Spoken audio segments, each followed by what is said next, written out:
Құрметті қала тұрғындары және оқырмандар, Қазақ радиосының 100 жылдығы аясында Нұр-Сұлтан қаласы әкімдігінің орталықтандырылған кітапханалар жүйесінің Кітап қала радио каналының ашылу салтанаты. Ашылу салтанатының қонақтары Қазақ радиосының ардагері Күләш Молдахметова, ақын, Қазақстан Республикасының мәжіліс депутаты Мақпал Тәжмағамбетова, Қазақстан Республикасы Жазушылар одағының Нұр-Сұлтан қаласы филиалы төрағасы, ақын, Қазақстан Республикасының еңбек сіңірген қайраткері Дәулеткерей Кәбұлы, Астана радиосы директоры Танашева Сымбат Талғатқызы. Радионың тұсауын кескендер Күләш Молдахметова мен Мақпал Тәжмағамбетова.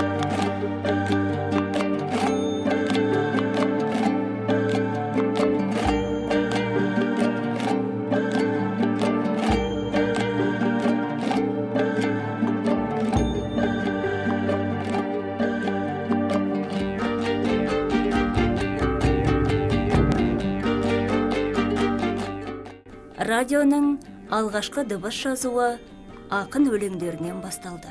Көктем туса көп іздейтін қыр гүлін, менің мұңым түсінгенге нұрлы мұң, айдыныма ай жүздірген сәттерде жанарыңның жарығына сүңгідім. Тауғыз едім бақыт шың бағарай, еңсен езер еңістерге қарамай, сайдан құлап аққан жылға не дейді, қайнар бұлақ басындағы қарағай. Ұнар таудың етегінде мұңлырғақ, шолпан туар шолпысымен түндірлап. Аспан тауға асылатын секілді, жұлдыздардың сырғалары сыңғырлап. Жұлдыздарға сен де, мен де жақынбыз, жарығынан жақұт теріп жатырмыз. Қайнар бұлақ басындағы қарағай, аспан таудың етегінде ақын қыз. Айда жалғыз, мен де жалғыз, ол жалғыз, жалғыздықтың жырын талай толғармыз. Қайнар бұлақ қарағайдың қасында, қарашығы қара өлеңге толған қыз. Жан торсығымды жаңғалған, жүрісі шайқап жорғамның, таңдайға татып саумал дәм, таң алды атқа қонғанмын, өткелсіз өзен кештім де жағаға шықтым, жар бойлап, берері қиын 5 күнде жалтарып қайтем жанды ойлап, танытып арман, таң шырай, атымнан түсіп қалмадым, салымы қайтқан аңшыдай салымды суға салмадым, қабырғалатып қар кештім, ат кірпігіне мұз қатқан, қасқырдай қызыл қан көшпін қорқаудың жаны сыздатқан, таңғы бір нәсіп тәңірден, жортуыл да көп, жол қиыр, әкешім берген әмірмен ертеңім болды ел күйір, дәуренім осы шіркін ай, жығасын күннің түн жықты, тебіндеп шыққан жылқыдай, теуіп жек білем ырзықты.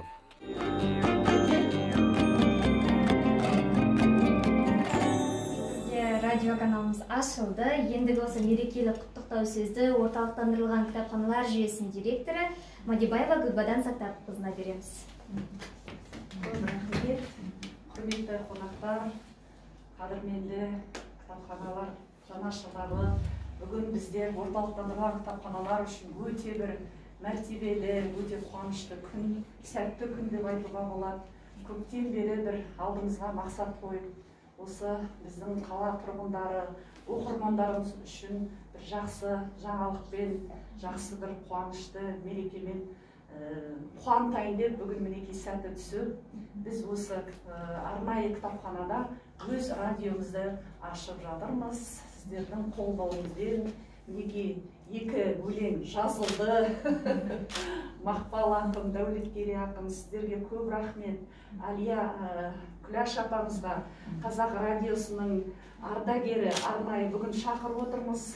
Осы кісіні сіздерді де кітапқа жақын, кітапханаға жақын болғандықтан өте мәртебелі қонақтарымыз сіздерге ризамыз. Әлде де осы радио студияда бірнеше сұхбаттар жазылады, тікелей эфирлар, зиялы қауымдармен, жазушылар, ақындармен, барлықтармен әдемі сұхбат жазылып, сол оқырмандарымызға радио арқылы жеткізіп отырамыз. Бірінші мақсатымыз осы кітапханада кітапханалардың тыныс тіршіліктерімен таныстыру оқырмандарымызға. Сол ретте мінекей бүгін осы бір жақсы жоспарымызды іске асырып отырмыз. Көп рахмет келгендеріңізге, табалдырығыңызды аттағандарыңызға, көргендеріңізге. Ары қарай ойлаймын көп үлес, жаңа барлығымыз бірігіп кітапханаларды дамытуға үлес қосамыз деп ойлаймын. Көп рахмет сіздерге.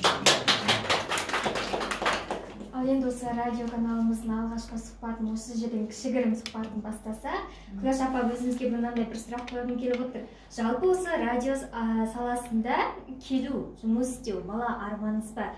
Радионың қызығы мен қиындығы неде, осы туралы айтып өтсеңіз? Рахмет айналайын. Мынау енді бүгін бір тамаша істің куәсі болып отырмыз. Бұл керемет. Қазақ радиосының 100 жылдығын қазір мінекей еліміз болып, бүкіл халқымыз болып атап өткелі жатырмыз. Дайындық басталып кетті, той басталып кетті.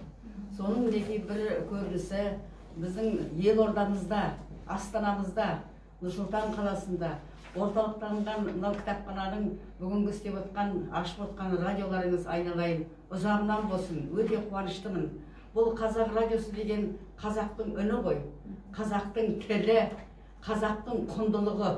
Сондықтан бұл қазақ радиосын жаңағы біздің ата-бабаларымыз, сіздердің әке-шешелеріңіздің әке-шешелері тыңдап кеткен, құлағымен естіп, осы қазақтың үнін жүректеріне ұялатып атқан біздің тамаша біздің радиомыз бұл. Сондықтан мен өте қуанып отырмын. Осы үлкен мерейтой тойында, мерейтой қарсаңында, мінекей осы кітапханада мен кешеден бері өзі қуанышымда шек жоқ. Өзі радионың бастықтарына жаңағы хабарлап, күнде телефонмен айтып, осындай радио ашылайын деп жатыр, мені шақырды ардагер ретінде деп. Сондықтан сәттілік тілеймін айналайын. Бұл радио деген, мынау жаңа айтып жатсыздар, қандай тамаша, жаңа екі ақын өлеңдерін оқып, бұл тарих айналайын. Мынау жаңа кіммен Дәулеткерей мен Мақпалдың өлеңдері, бұл тарих.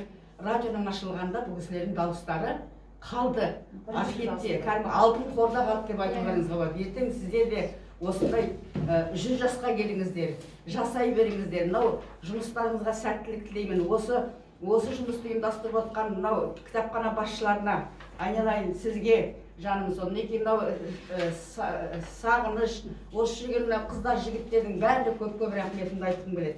Ал енді мен мынау қазақ радиосының ардагер ретінде шақырып отырсыздар. Көп рахмет. Мен 40 жыл сол қазақ радиосының микрофонының мен соның алдында отырдым. Қазақ радиосының дикторы болдым. Менің мамандығым диктор, өзім жалпы мұғаліммін. Мұғалімдік бітіргеннен кейін сол жаңа көркем сөз оқу, өнерге жақын болғаннан кейін менің даусымды қалап, сол жерде мен диктор болдым. Мен алғашқы жұмысым Торғай облыстық радиосында басталды. Сонда мен біраз жыл диктор болдым. Содан кейін облысша болғаннан кейін мынау Астана осында көшті ғой, 97 жылы. Сол көшпен мен де келдім. Сол көште осында Қазақ радиосының жаңағы осында филиалы болды. Қазақ радиосының кәдімгі осында үлкен бір Қазақ радиосын аштық. Елордада 97 жылы естеріңізде бар шығар. Бүкіл Астананың кәдімгі гүлденіп жаңарып жатқан кезі. Қайрат Мұсақұлов деген менің басшым болды. Содан мен осы Қазақ радиосынан зейнеткерлікке шықтым. Жалпы мен сол дикторлық жұмысты өзім ұнаттым, бала кезімнен ұнаттым. Біздің бала кезімізде әр ауылда өздеріңіз естеріңізде мынау үйдегі үлкен мамаларыңнан, папаларыңнан, ата әжелеріңнен сұраңдаршы. Сонда үлкен бағанада жаңағы сайрап тұратын, осы радио. Соны біз сол жерде түбінде отырып тыңдайтынбыз, армандайтынбыз. Шіркін-ай, мен де радиода сөйлесем екен, шіркін-ай, анау әншілердің түрін көрсем екен, қалай сыйып тұран жерге. Олар қалай сонда соның ішіне қалай кіріп кеткен деп, балалық жаңағы сондай бір қиялмен біз өстік. Армандаған адам арманына жетеді. Мен сол радиода сөйлесем екен, радиода жұмыс істемесем екен, диктор болсам екен деп, Сауық Жақанова апайды, Әнуарбек Байжанбаев ағаларымыздың алтын дауыстарды біз естіп өткен адамбыз. Сондықтан айналайындар, армандасаңдар, армандарыңа жетесіңдер. Мен өзім осындай мамандықты игергеніме өте қуаныштымын. Және сол мамандықтың арқасында бүгін сіздердің мынау қара шаңырақтарыңызға келіп қонақ болып отырғаныма өте қуаныштымын. Мынау радиоларыңыз жасай берсін. Сіздер де мерейтойдан мерейтойға жете беріңіздер. Ал енді Дәулеткерей аға, бүгін осы сұрақты сізге қойғым келіп отыр. Айтыскер ақын ретінде қазіргі жастар айтысқа не әкеле алады? Жалпы айтысты шоуға айналдырып жүрген жоқ па сіздің ойыңызша? Айтыскер ақын ретінде не айта аласыз? Өте дұрыс сұрақ. Қазіргі өзі құндылықтардың алмасқан заманы, тобырлық мәдениет көбірек етек алып бара жатқан кезде шоу деген нәрсе жалпылыққа ие болады. Сондықтан осы айтыстың төңірегінде талай қойылып жатқан сұрақтардың бәріне мен өзім айтыстан кеткеніме 13 жылдың көлемі болып қалды, бірақ өзіміздегі шәкірттер, бауырлар бар, солардың бәріне айтатыным жеңіл жаңағы күлкімен, болмаса арзан қалжыңмен қалыпты өзіме үйіріп аламын, қол соққызамын деп сахнаға шықсам, үлкен қателік деген дүниені өзім үнемі ескертіп жүремін. Өзіміз ұстазбыз. Жалпы айтыс сахнасында ол кешегі сахарадан сахнаға жеткен қазақтың дара өнері, бірақ оның қазақта басқа ұлттарда да айтыс болған, бірақ қазақтың айтысы бұл көркемдік эстетикалық мәнінің жоғары, қазақ әдебиетіндегі үлкен бір әмбебап өнер. Сондықтан мысалға қырғыздағы айтыс пен қазақтағы айтысты салыстыра алмайсыз. Қырғыздардың айтысы сол қалпында әлі фольклорлық деңгейде қалып қойған. Біздің қазақ ақындарының айтыс сахнасында айтқан өлеңдерінің көркемдігіне, олардың жаңағы ғалымдардың, әдебиетші ғалымдардың талдауында кейбір жазба ақындардың ойлап отырып, оны ойлап тоғыз толғанып жаза алмайтын дүниелерді сахнада суырып салып айтатын қазаққа тән ғана өнер, бірақ соны жаңағы арзан шоумен, арзан ойын күлкімен халықтың мына ет пен терінің арасындағы желік сөзді айтып желпіндіріп ұпай жинаймын деу ақынның қателігі.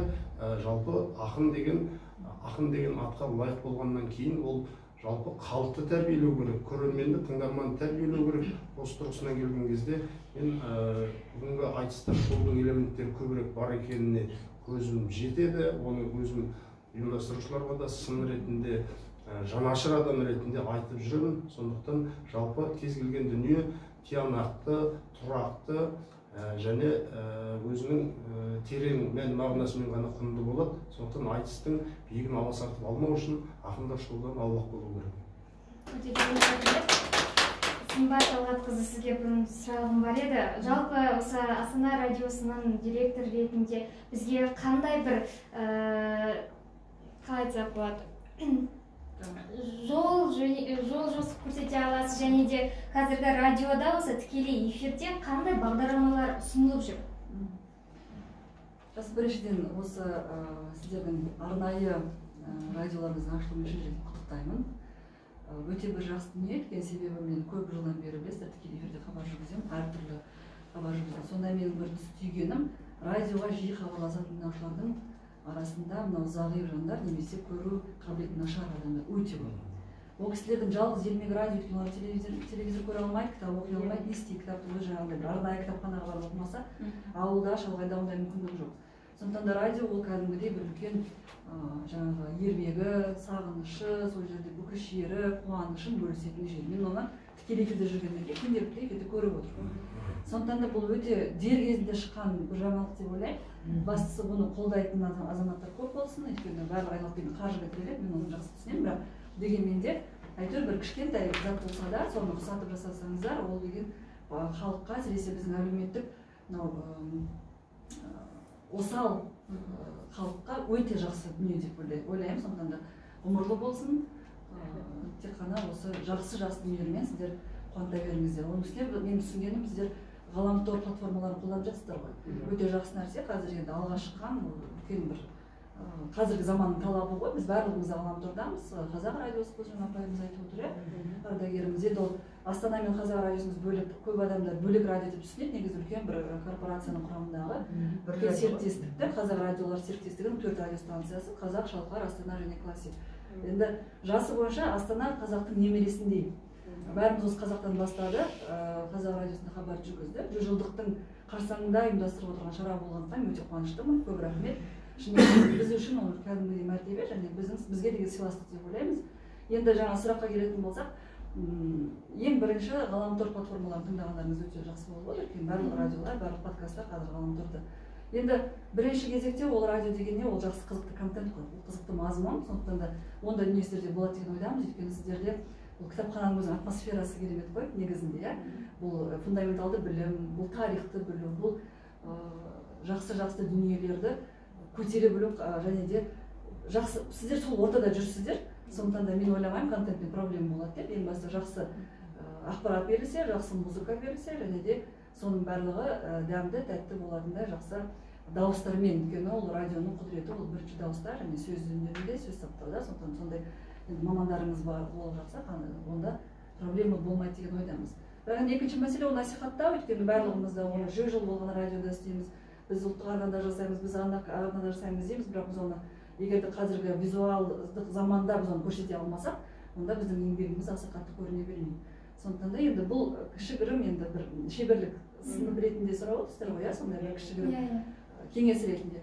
Және де міндетті түрде әлеуметтік желідегі насихаттау ол бірге жүру керек деп ойлаймын. Басқа оның бір анау айтқан керемет бір құпиялар жоқ. Өте керемет, рахмет. Жалпы осы карантин шарасында бізге қазір көп уақыт ұстауға болмайды адамдарды, сол себептен осы ашылу сәтін әдемі тілектеріңізбен аяқтасақ, әдемі естелік фотосуретпен аяқтасақ. Мақпал ханым, өзіңізден бастасақ, әдемі тілегіңізді айтып өтсеңіз. Жалпы радионы өзім жақсы көремін. Рахмет. Микрофонды алдында отырғанды телеарна бөлек қой. Радиода өзімді еркін сезінемін. Жалпы өзім армандадым радиода жұмыс жасадым, бірақ ол арманды жүзеге аспады, бірақ сұхбат беруге, өлең оқуға жиі барып тұрамын радиоға. Енді мынау ғасырмен құдас, сырлас, мұңдас дейміз. Осындай алтын діңгекті Қазақ радиосының аясында ашылып жатқан арнайы жеке айтамыз ғой, ерекше туған балалар үшін, ерекше тағдырлы жандар үшін ашылып жатқан радиоға өте қуаныштымын. Қадам құтты болсын. Жаңа негізі бұл саланың маманы ретінде сіз жаңа айтып өттіңіз. Қызықты контент деп. Сол жағынан әрине үлкен даму керек болады. Қазіргі өзінің аудиториясын қалыптастыру керек болады. Қызықты бағдарламалар, сұхбаттар деген сияқты. Өйткені бізде дүние жүзінде осы мемлекеттерде кітапхана жүйесі өте керемет дамыған. Кітап көп оқымайды деп жатады, негізі біздің елде олай емес. Негізі ол кісілер қаншама даму сатысынан өткен ғой.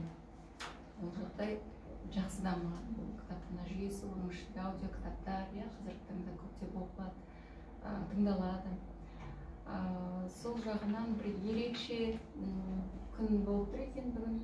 Қадам құтты болсын, кектеспін, келіп сұхбаттар берейік, жұмыс жасайық. Осы шығармашыл ұйымға сіздерге үлкен рахмет, еңбектеріңіз жансын. Мына Күләш апамыздың артынан ере берсін, осындай жаңағы радио саласында жұмыс жасайтын. Негізі жарасым осы кешегі мен бүгіннің, өткен мен бүгінгі күннің арасындағы жарасым ғой. Болашақтан болашаққа өркендей беріңіздер. Сол тілек. Рахмет. Өтсеңіздер тағы тілектеріңізді. Тілек көп болмайды ғой. Бада беріңіздер. Тілегіміз енді мынау радио болғаннан кейін қазағымыздың үні, қазағымыздың тілі, қазағымыздың құндылығы осыны зерттей айта беріңіздер. Соны жоғарыға шығарып, осы радионың ғұмыры ұзақ болсын. Мынау ұйымдастырып отырған сіздерге көп рахмет. Басымды еп, рахметімді айтамын. Жалпы қазақта бір құдайсыз мақал бар. Ора берсең құдай өледі. Бірақ кейде сол мақалды орнымен қолдана білсең, айтар ойыңды жеткізуге дәрмен. Бұл неге айтып отырмын? Кез келген кітапхананың, кез келген оқу орнының, жалпы осы ағартушылық саласындағы қызметтегі радио, телевидение, ақпараттық саласындағы барлығы ұлттың тұтастығына, ұлттың тіліне, ұлттың руханиятына қызмет жасайды. Осы қызметтің шығатын нәтижені біз қазір қазақ тілінің мүшкіл халіне қызмет жасауымыз керек. Қазақ тілді оқырманды көбейтуіміз керек. Өйткені жаңа Мақпал қарындасымыздың айтып отырған әңгімеміз қазақ кітабы оқиды, жоқ емес. Бірақ бізде көркем әдебиеттен көз жазып қалғалы қазақтың көркем ойлау жүйесі тұманданып кетті. Адам көркем әдебиет оқымағаннан кейін ол көркем сөйлей де алмайды, көркем ойлай да алмайды. Сондықтан осы кітапханашылар, мен енді осы жерде кітапханашылардың барлығы біледі, Гүлбадар ханым да біледі, жалпы кітапханашылардың жиынының бәрінің басқасында жүрем, үнемі айтатын дүнием сол, өзім ұстазбын. Біз осы көркем әдебиетті насихаттау арқылы ұлттың руханиятына қызмет жасап жатқанымызды, ол журналист болсын, ақын болсын, кітапханашы болсын, барлығының бірақ міндеті осы тілді биік тұғырға көтеріп алсақ, сіздер сол қызметтің басқасында барсыздар. Бүгінгі ашылып жатқан радиода осы ол жаңағы кітап қала деген мағынада, мазмұнда болғанымен, сол титтей де болса бір тамаша ұлтқа қызмет жасайтын еңбектің көрінісі деп білем. Сіздерге сәттілік, еңбектеріңіз жансын. Енді барлық тілектерге қосыламын, тек қана айтарым, егер бізден де бір көмек қажет болып жатса, қолдау қажет болып жатса, әрине біз қолдаймыз, шамамыздың келгенше. Әрине ағамыз өте жақсы айтып отыр ғой, бәріміздің де мүддеміз бір болуға тиіс, солай да деп түсінеміз біз. Ең басты біз оның бәрін идеологиялық тұрғыда жақсы ақпарат айында дұрыс көрсете білсек болды. Жалпы ойымыз дұрыс қой, бір-бірімізге деген ниетіміз, жалпы бәріміз ойымыз жақсылықта кездесейік. Ендеше осы тай-тай басқан радиомыздың ғұмыры ұзақ болсын, әр жылдығыңызда осылай бас қосуды нәсіп етсін. Тек отан үшін, қазақ елі үшін, қазақ жастары үшін, қазақ тыңдармандары үшін игі істеріміз көп болсын деп әдемі сөзбен аяқтаймыз. Кітап қала радиосы сіздердің сүйікті радиоларыңыз болсын. Радио хабарда ғаламтордың Кітап қала YouTube арнасынан тыңдай аласыздар.